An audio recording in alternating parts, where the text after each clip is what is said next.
Hey guys, it's Brian asking for your vote in 2026. I'm here in front of the Treasury, US Treasury in Washington, D.C., because one of the things that the Act will fix is the way that we do money in the United States.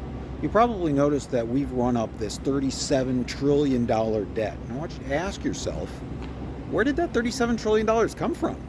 Like, was there some, multi-trillionaire who's just sitting around waiting for the United States to borrow it? No. The secret is, it's all made up. We've made up this huge debt that we are paying.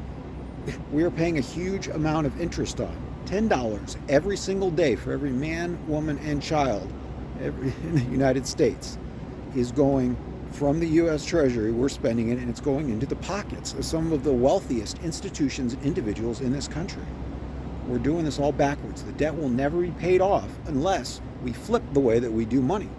Instead of borrowing it into existence as debt, we can create it interest-free right here in the U.S. Treasury.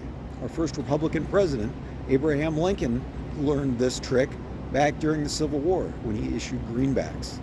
We can do the same thing in the 21st century, issuing digital greenbacks.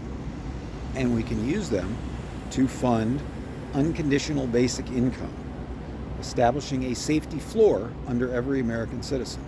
So the Populist Act will do that. As we create new money, which you've got to do because as the country grows and as the economy grows, as there's more things to buy, more people to buy them, you've got to put more money into circulation.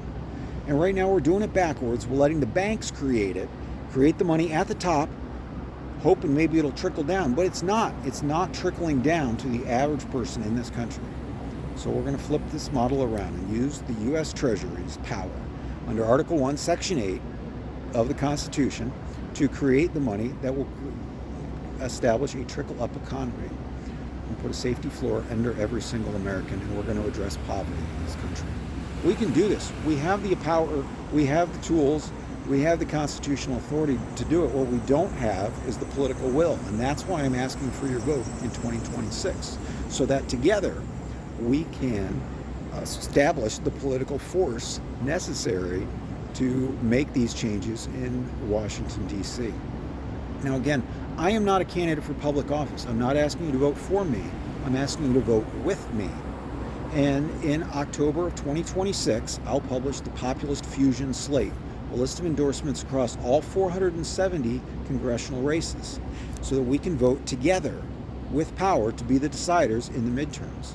And with that leverage, we can collectively bargain for a better social contract, one that addresses poverty, which causes an awful lot of problems in our country.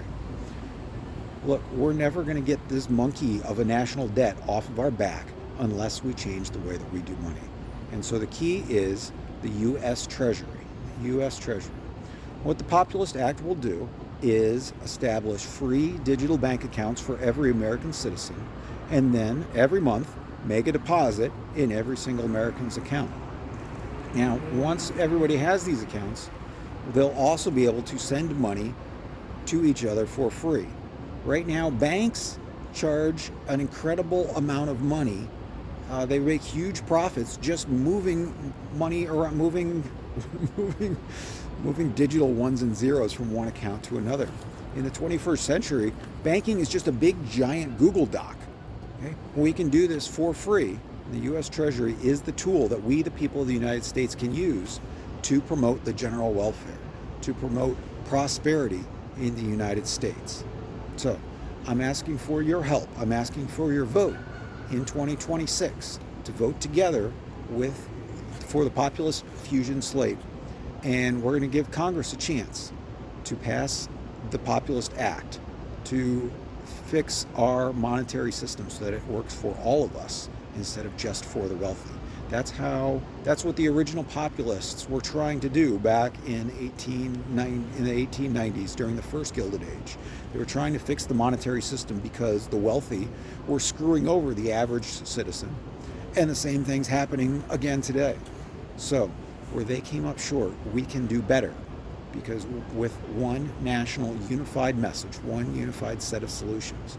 But I need your help to make it stick. So in 2026, vote with love, vote with power, vote with Brian.